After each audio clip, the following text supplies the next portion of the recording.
এই যে দেখেন কি কামড়াচ্ছে অনেক কিছু আমরা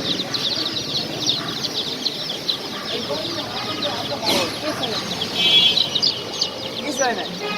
এই একটা নেন আরেকটা প্লাস না আমার দেখেন এটা আবার খোলাই রাখবো সময় ওই যে আটকে পালবেন খোলা একটা খালি খাবার পানি দিলে রুমে রাখতে তো সমস্যা হ্যাঁ পালবে বর্তমান কিছু হয় না কিছু কিছু এটা বুঝতে পারছো আছে গান আছে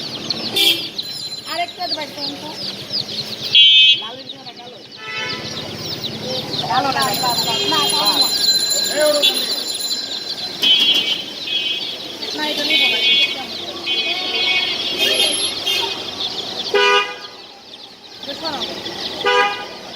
আচ্ছা এটা এমনি কিছু মানে যত্ন নেন কিছু